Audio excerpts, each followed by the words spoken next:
All right, how y'all doing? Good. Can we assume from, you practicing throwing today that the Oak Week is feeling a lot better than it was a week ago? Yeah, I mean, just being out there at practice and working through it and taking it day by day. But definitely felt like I needed to practice regardless of how it felt and get the timing and everything down so we feel good about it during the game.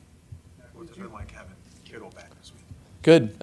George is awesome. Obviously, haven't gotten a lot of reps with him, but we have in a way too, just for me watching, being a fan from afar. And he's just great energy in the huddle and, like, he's just George. I mean, you guys know him really well. He's not going to change whether it's practice or game day, so you know what you're going to get. I'm excited to see where he's at. People here who were here when Kendrick was here the first time have talked about, like, what a different guy he is. Same type of energy and humor, but he's more mature, like significantly more mature.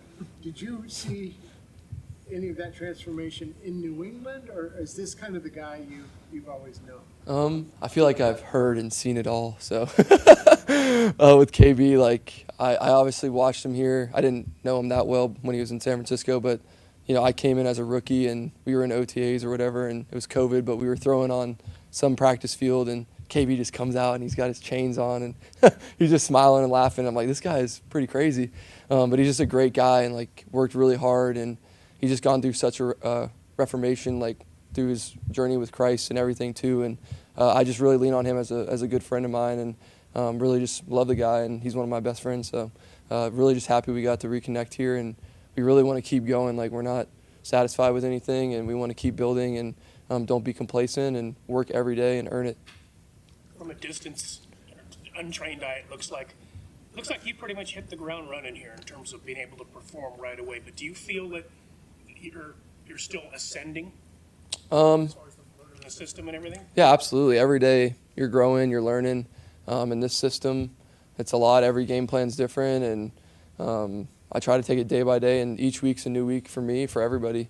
And I go out there with a clean slate and know that I have to earn it every day at practice. And we've had 2 good days, and practice execution becomes game reality. So I understand that, and me being out there practicing is important, and everybody too. Everyone's dealing with stuff, but definitely feel like each week is a challenge, especially this week. I think Atlanta's kind of off to, like, a historic start here on their defense. They're really, really good. So we got to be ready to play. Kind of to follow up on that with how you spoke about the Atlanta Falcons defense, given the course of the last 6 weeks and the production on the offense, and now Fred's out, Bosa's out, so the defenses may take a step back. Okay. How much of an emphasis going into this week is it like we got to score some points, guys? We got to get some points on the board. Yeah, it's always that's our goal, right? And I know everyone says that when that question's asked, but really sometimes that becomes a problem because you're thinking about the wrong things. I think you really want to focus on what your job is on each play, and obviously you want to score, but you got to focus on doing your part. And if you're always thinking about something else, this guy's out or we need to do this, then you're not focused on your job. So I feel like we've done a good job trying to operate really well in practice this week and set the tempo and do all that stuff. But like you said, their offense over there is really good. Their defense is really good, and they're playing complementary football. And like I said, they're really good. So we got to be ready to play. There's a lot of anticipation. How much confidence and trust do you have in Kendrick right now that he'll win and be where he needs to be when he needs to be? Yeah, a lot of the guys I have confidence in, and that's the only way you can run the system. And you got to commit to every throw. And I know Mick Lombardi's talked to me about that a lot, and I feel like I've been doing that, and I'm going to continue to do that. And like I said, the points will come as long as I operate the offense and commit to every throw and rip it. Is it a somewhat conscious decision for you to go back to a guy after maybe a play doesn't work out, like Kendrick Bourne or Jamarcus Robinson when they play doesn't work? Yeah, sadly, me and KB have had a few of those just in our careers, and we have a lot of experience bouncing back from bad plays, to be honest. So I know what he needs to do, and, like, if I mess up, he's going to come up to me and be like, you got it, just next play. And, like, the other couple weeks when he had the drops, I was like, dude, just flush it and let's keep playing. And same thing with D-Rob and everybody. I mean, I think they see that at practice, just the type of energy we need to play with. And football is not a perfect game, so there's going to be mistakes. And there's hopefully 60 to 70, sometimes 80 plays. So just because one play is bad, don't let it affect you. And I honestly felt like we did that well for the most part last game, and just the end wasn't how we wanted to finish. So everything in between was fine. It seems like by the end of these last 2 games, you've not been moving wonderfully. Thank you. Do you want to race? But is this the, obviously, I'll just ask the question. Is this the most physically taxing or challenging, stretch you've gone through in your football career?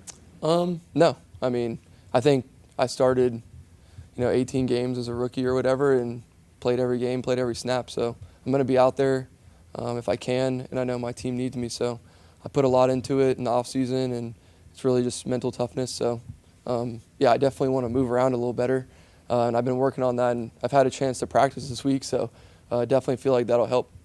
What does it take to be good at a quarterback sneak? Very loaded question.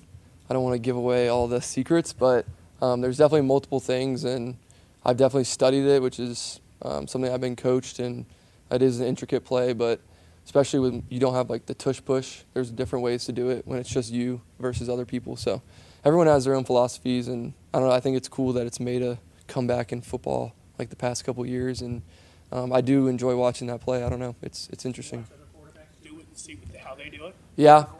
He was really good at it. Was he? Yeah. It's nice.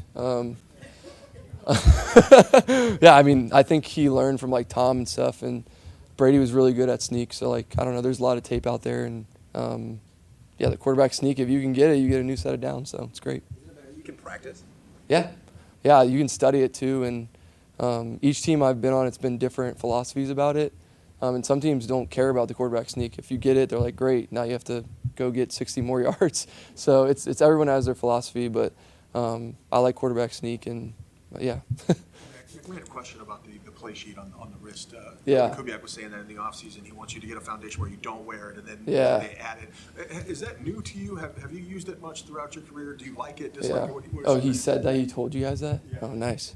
Okay, so yeah, I can talk about it. But it is interesting. Like I've had to call plays without a wristband most of my career. So like you get the call in your helmet and it comes out, as the coach is saying it, and learn different ways to do that. And then obviously in the off season, coming here with the long play calls, it really helped me visualize the plays and any quarterback. And it was a challenge, and I spent tons of hours on my phone, like recording and all that stuff. So it's a battle every week, and you just gotta read the play off once you get into the season. So it's not as hard, but the key is visualizing the play and seeing it and reading it.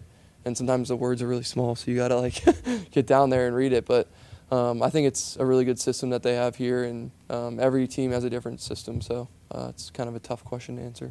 So your voice memo, you're spitting plays out and then listening back to it? Yeah. A lot of guys do that too. So it's kind of a thing in the NFL. George Kittle said you have the mentality of a tight end. Is that Nice. It's a compliment? I think so. George is awesome, but I don't know if I can do what he does. So. Personality of one. Oh, there you go. Yeah, I would say so. All right, appreciate it.